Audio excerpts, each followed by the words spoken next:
A family photo from 1912 looks normal, but a strange symbol on the wall raises questions.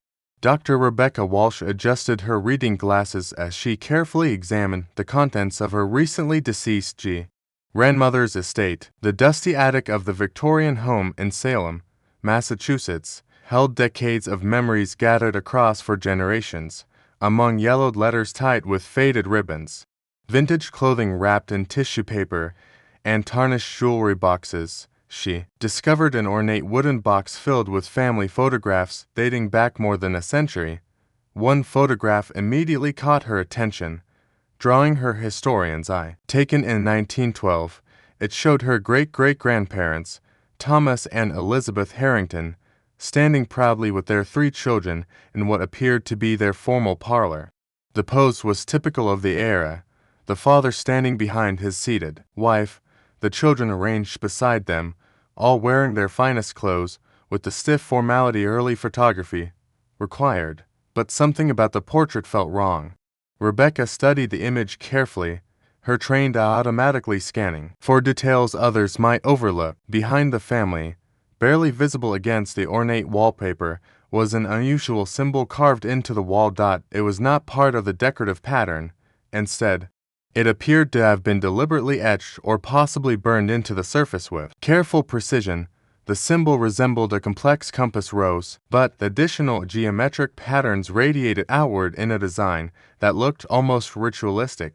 Rebecca had studied historical symbols throughout her career as a professor of American history at Boston University, specializing in the Industrial Revolution period. Yet this particular marking was completely unfamiliar to her. A chill ran down her spine as the implications began to settle in. This photograph was not simply a family portrait capturing a moment in time. It might be evidence of something her ancestors had intentionally left behind for future generations to discover. The next morning, Rebecca spread the photograph across her cluttered desk at Boston University, where she taught American colonial and early industrial history to graduate students. Autumn sunlight streamed through her office windows, giving her perfect lighting as she examined the mysterious symbol with a powerful magnifying glass. The carved lines were deliberate and precise, suggesting that someone had taken significant time and care to create the marking. Each groove appeared to be cut to the same depth, indicating the use of proper tools other than a casual scratch. Rebecca photographed the image with her high-resolution digital camera, adjusting the contrast and brightness to make the symbol clear against the busy wallpaper pattern. The enhanced image revealed something even more intriguing. The symbol contained several layers of detail, with smaller geometric designs nested within the larger structure like Russian dolls. Some elements reminded her of nautical charts used by sea captains, while others resembled the precise diagrams favored by engineers during the early industrial era.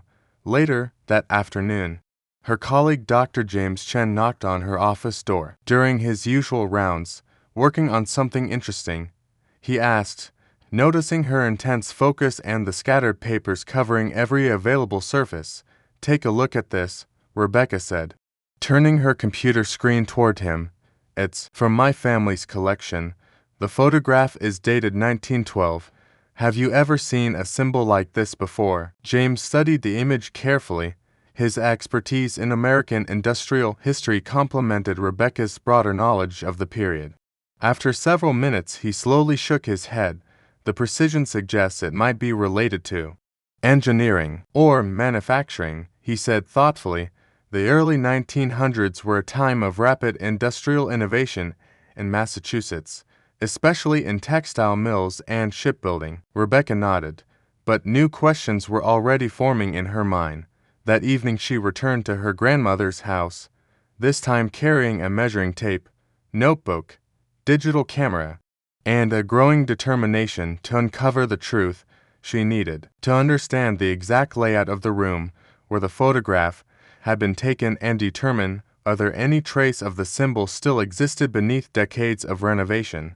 The house had remained in the family for generations, although it had been remodeled several times to keep up with modern living. What had once been a formal parlor was now a comfortable modern living room filled with contemporary furniture and freshly painted walls that hid the room's original character. Rebecca examined the walls closely, both with her eyes and her hands, searching for slight irregularities that might reveal where the symbol had once been carved. Her fingers moved methodically across the surface, feeling for depressions or raised areas that might offer a clue, but the modern drywall and several layers of paint had almost completely erased any visible trace. Any trace of the original marking had been hidden, but Rebecca could still feel slight differences in the wall's texture that suggested something had once been carved there. Her phone buzzed with a text from her cousin Mark, who lived in Portland, Maine, and worked as a general contractor specializing in historic renovations. "Heard you're going through Grandma's things. Find anything interesting or valuable?" Rebecca hesitated before replying, unsure how much she should reveal. Mark was practical and level-headed, and his experience with old buildings could be useful. Still, she wasn't ready to explain everything in a text message, so she called him instead. "Mark, I found something strange in one of the old family photos," she said. "I think it might be connected to the house itself. Could you come down this weekend? I could really use your help examining the structure." "Sure," he replied. "Sounds interesting. What kind of strange are we talking about? The kind that makes me think our ancestors might have been involved in something we never knew about." Mark arrived Saturday morning with his pickup truck full of tools and the curiosity that had helped him through 20 years of restoring historic buildings. Together they examined the parlor walls using a professional stud finder and a thermal imaging device Mark had brought from work. The thermal scan revealed details about the house's structure that were invisible to the naked eye. Most of the walls showed the normal pattern of wooden studs and insulation, but one section displayed a noticeably different thermal reading. "There," Mark said, pointing to a rectangular area. "Something's definitely behind this drywall, either an empty space or material that reacts differently to heat. This isn't normal wall construction for a house from this period." Rebecca felt her pulse quicken. "Can we look inside without damaging the wall too much? I don't want to ruin anything if this turns out to be nothing. I can cut a small inspection hole," Mark said. "If there's nothing there, we patch it and you'd never know we opened it." Working slowly, he used an oscillating tool to cut a small rectangular section of drywall. When the piece came loose, they shined their flashlights into the opening and both froze. Inside the wall was a hidden compartment roughly 2 feet square and about a foot deep. Carefully stored inside were a leather-bound journal and several rolled documents wrapped in what looked like old cloth. Rebecca's hands trembled as she gently removed the items from their century-old hiding place. The journal's cover bore the same intricate symbol from the photograph, stamped in gold that had darkened with age but was still clearly visible. The rolled papers appeared to be technical drawings and letters, tied together with a silk ribbon that had somehow survived decades in the wall. They moved to the kitchen table to examine their discovery in better light.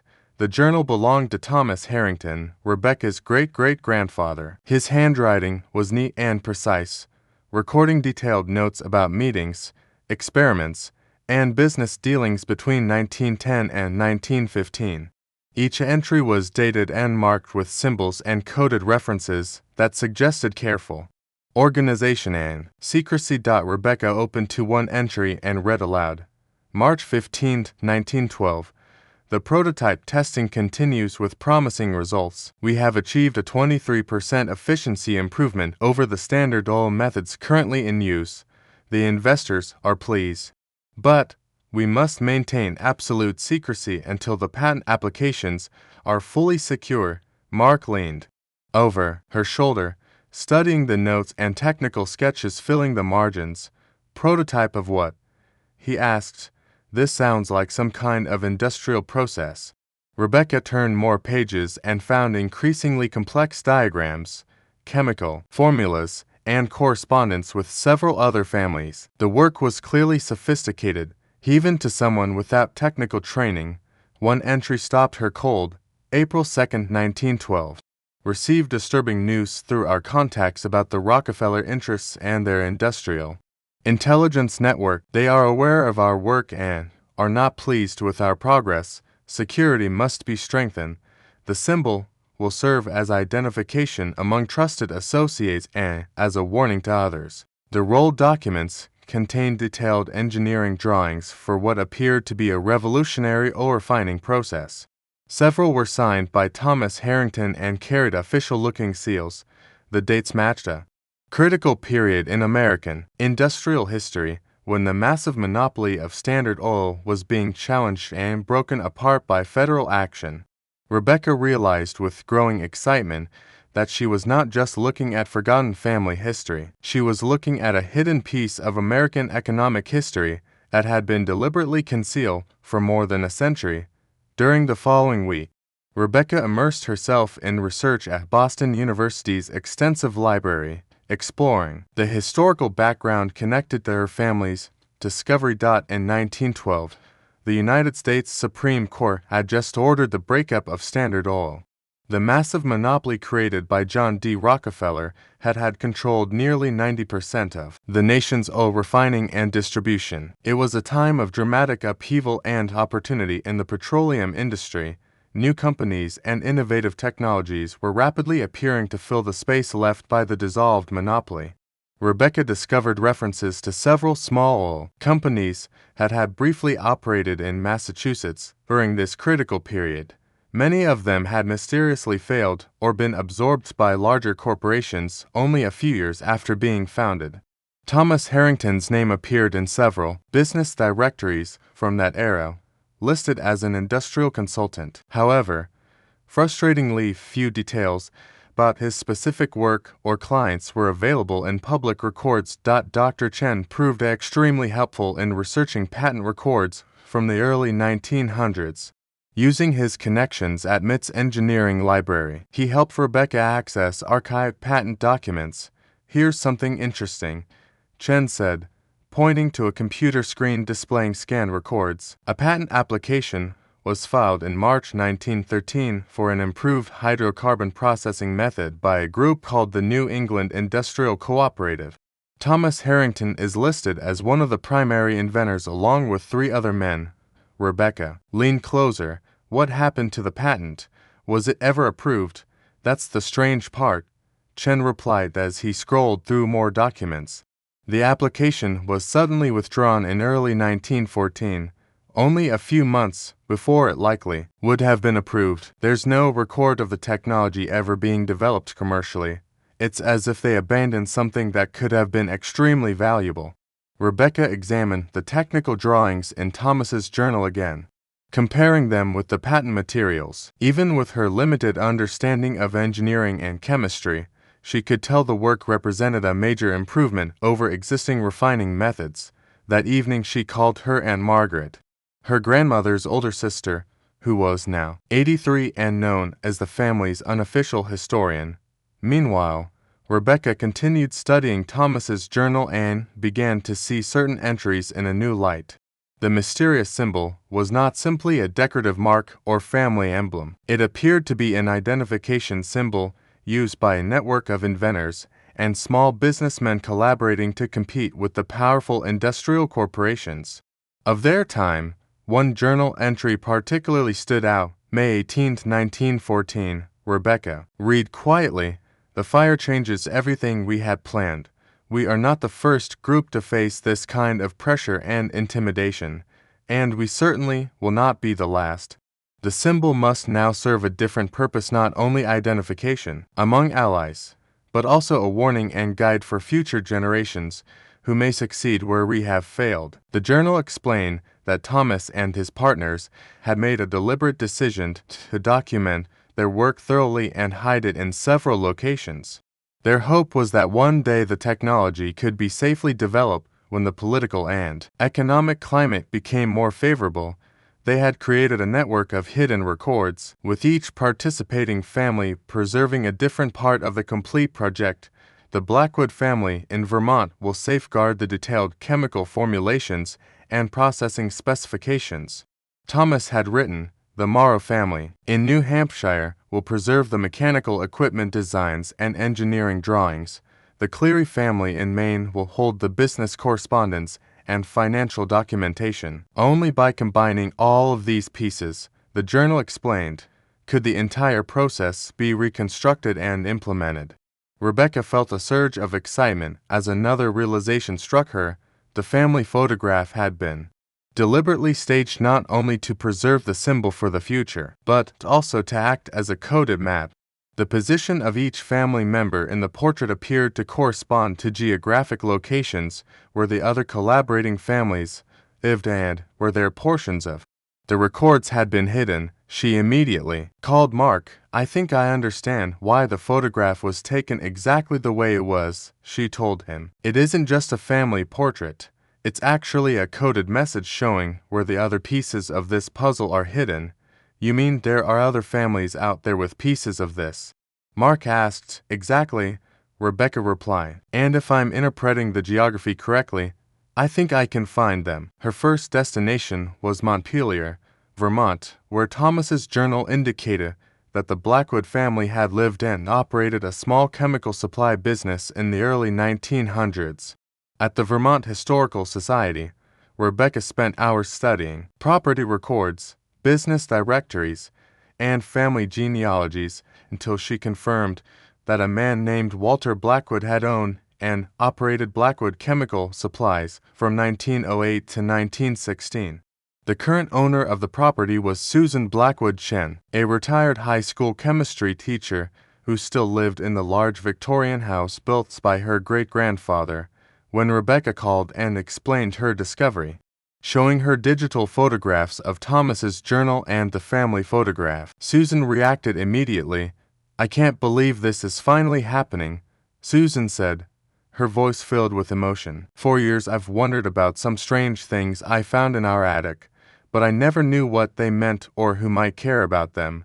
She led Rebecca into the attic of the old house, where she had carefully preserved several glass bottles containing mysterious chemical samples, along with a leather-bound notebook filled with complex formulas written in the same precise handwriting style as Thomas's journal. The notebook bore the same symbol embossed on its cover. "My great-grandfather was Walter Blackwood," Susan explained. "Family stories always said he had been involved in some important business venture that failed under mysterious circumstances, but no one ever talked about the details. There were always whispers about some secret knowledge he believed was too dangerous to reveal." The chemical formulas in Walter's notebook were remarkably advanced for their time, describing innovations that would not become common in industry for many years. Rebecca carefully photographed each page, realizing how the formulas complemented the process descriptions recorded in Thomas's journal. "Susan," Rebecca said quietly, "I think our great-grandfathers were part of something that could have changed American industry if they had been allowed to develop it." Aloud, Susan asked, "What stopped them?"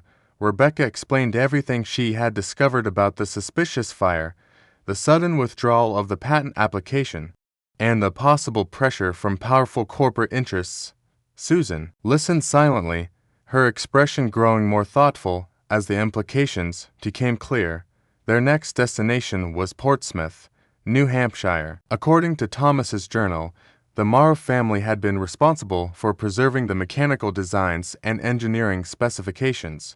Rebecca and Susan eventually found the connection at the Strawberry Bank Museum, where David Morrow worked as the director of maritime history and had built a reputation as an expert in early industrial technology. David was initially skeptical when the two women arrived at his office with their unusual story, but his attitude changed quickly when Rebecca showed him the photograph, Thomas's journal, and Susan's chemical formulas. His eyes widened as he recognized the symbol. "Please wait here," he said before disappearing into the museum's climate-controlled storage area. 15 minutes later, he returned carrying a wooden crate that looked as though it had not been opened for decades. "My great-great-grandfather left these items with strict instructions," David explained. They were to be preserved until someone came asking about this symbol and could explain what it meant. Inside the crate were detailed mechanical drawing showing designs for oil refining equipment far more advanced than anything available in 1914. The technical specifications were incredibly sophisticated. Alongside the drawings were several metal components that appeared to be precision machined prototype parts intended for the revolutionary process. Their final destination was Bar Harbor, Maine, where they hoped to find descendants of the Cleary family. According to Thomas's records, the Clearys had been responsible for preserving the business correspondence and financial documents of the New England Industrial Cooperative. The local historical society directed them to Patricia Cleary Williams, a woman in her late 70s who lived in a seaside cottage that had belonged to her family for more than 100 years. When Rebecca called to arrange a visit, Patricia surprised them with her response, "I've been waiting 70 years for someone to ask about that symbol," she said with a mixture of relief and satisfaction.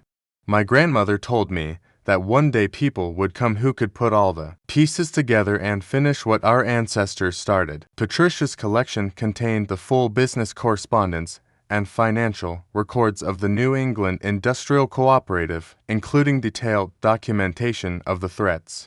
Patricia had preserved records describing the intimidation, threats, and industrial sabotage the group had faced. Most importantly, she had kept letters exchanged between the four families outlining their plan to protect their revolutionary work so that future generations might eventually rediscover and develop it.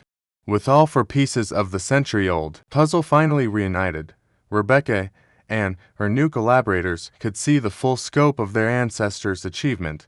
The oil refining process they had designed was not only revolutionary for 1914, but they had also contained principles and innovations that remained relevant to modern sustainable energy production and environmental protection. Rebecca arranged a meeting with Dr. Robert Harrison, a respected chemical engineering professor at MIT who specialized in the historical development of industrial processes and had written extensively about early petroleum refining technology. When she presented him with the complete collection, Thomas's journal, Walter's chemical formulas, David's mechanical drawings, and Patricia's business records, his reaction was immediate. "This is extraordinary," Dr. Harrison said as he carefully examined the documents.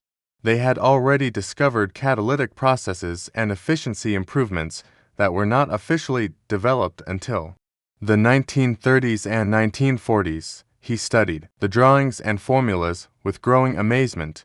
If this technology had been fully developed and commercialized in 1914, he continued, it could have changed the entire direction of the petroleum industry and possibly prevented decades of environmental damage. Why wasn't it developed? Rebecca asked, though she suspected the answer, because it threatened powerful interests. Harrison replied quietly, the breakup of Standard Oil created opportunities for innovation, but it also triggered intense competition among the remaining companies. Small inventors like your ancestors were often pushed aside or crushed by forces much larger than themselves. The group eventually agreed that the best way to honor their ancestors' intentions was to ensure their story was finally told and their innovations properly recognized. Rebecca wrote a detailed research article for the Journal of American Industrial History, documenting not only the technological discoveries, but also the story of collaboration, courage, and determination that had preserved the knowledge for more than 100 years. Susan donated her great-grandfather's chemical samples to MIT's Chemistry Museum, where they would be preserved for future researchers. David arranged for the mechanical components to be displayed permanently at Portsmouth's Maritime Museum, highlighting New Hampshire's often overlooked role in early industrial innovation. Standing in her grandmother's parlor one last time, Rebecca looked at the wall where the mysterious symbol had once been carved. The mark itself had long disappeared beneath layers of renovation and paint, but its message had finally reached the people it was meant for. The 1912 family photograph now hung in a place of honor in Rebecca's home.